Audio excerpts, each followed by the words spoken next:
the world that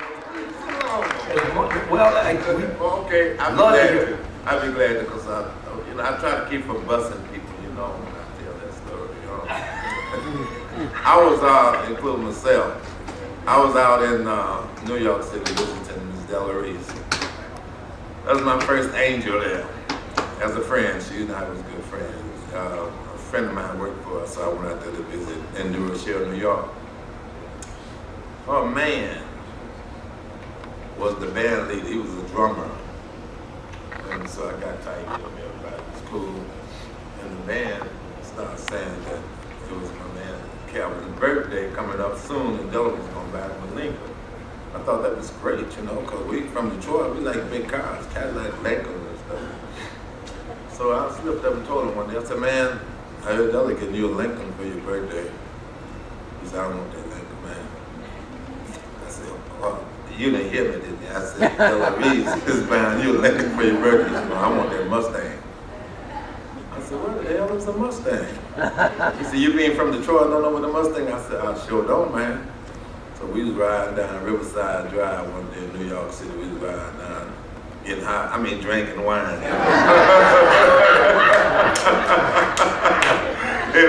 He looked up there on the sign, and he said, hey, that's that Mustang there. I said, well, right there, man, see? I said, look, compact car. I said, man, we from Detroit. We drive Lincolns, we drive big cars. That's a compact right there, man. You crazy? You picked that over a Lincoln? Yeah, I love that Mustang. I love that Mustang. I love it. He kept saying, man, I kept saying, you still love the Mustang? I love that Mustang. So when I left and came back to Detroit, I started writing Mustang Mama. I had, of course, in the Ride Sally Ride, but Mustang Mama, slow your Mustang down. Very negative. And a friend of mine, my publisher, told me, he was with Aretha, and I think they were married or getting married. He said, come on, let's go by Aretha's house, man. I want to put some rhythm for this. I said, okay, cool. So we go by there, and on the figure I had on it, I'd say, high heel sneaker, thump, thump, thump, thump, thump, thump. That's what I showed Aretha, And I was Mustang Mama. I think you better slow your Mustang down. Mustang Mama. Then all you want to do is ride around Sally and just ride, Sally, ride. She said, hold it, Mac. See, look here, man. Why don't you change the song to Mustang Sally? Because that's what you're saying a lot of.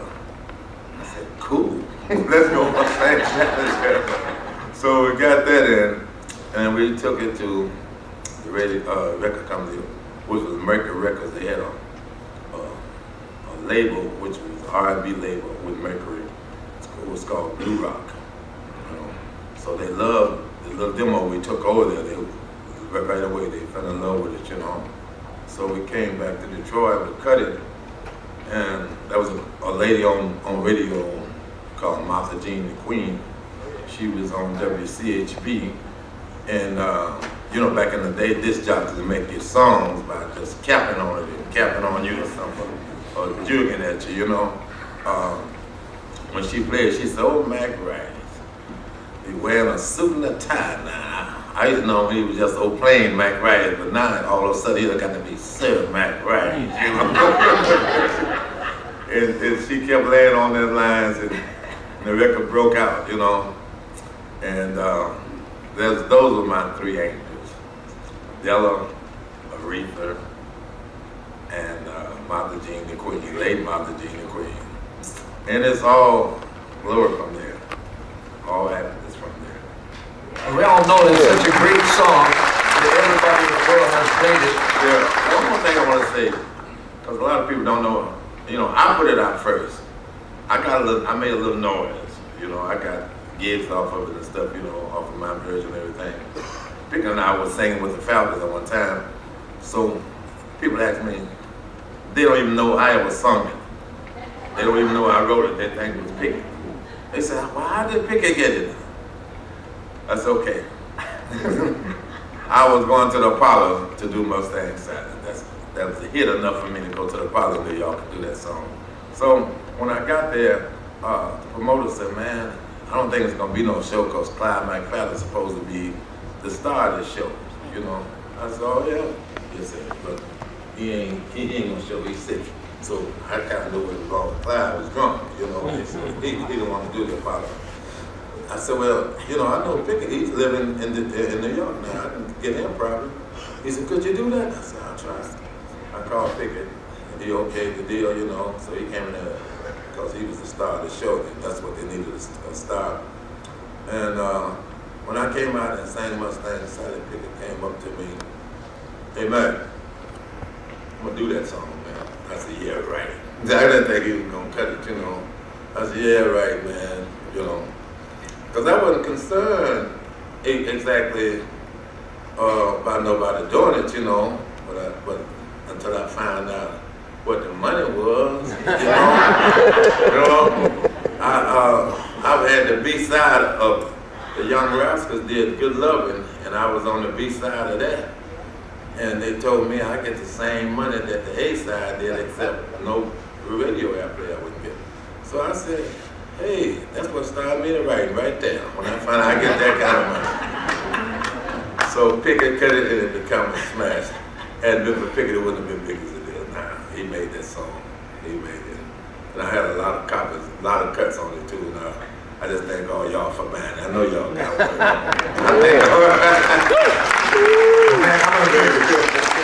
That song is so great that so many people request it and want to hear it for all these years, and it still gets probably one of the most requested songs on any bandstand. You'll be playing a gig anywhere, doesn't matter who you are, and people will come up to you and say, play Mustang Sally, to the point where a lot of the musicians are tired of playing that song.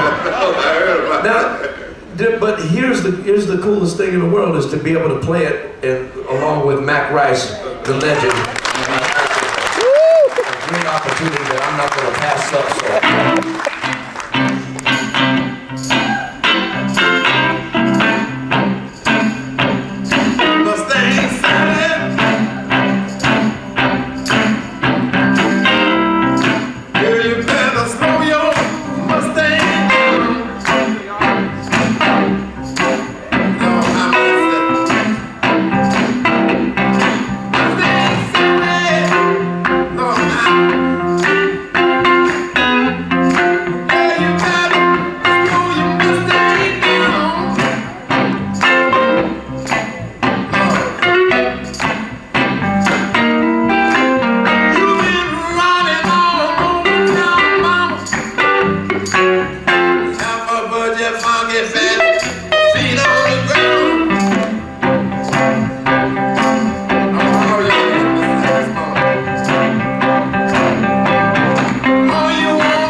Wiping your way, but thank you very much.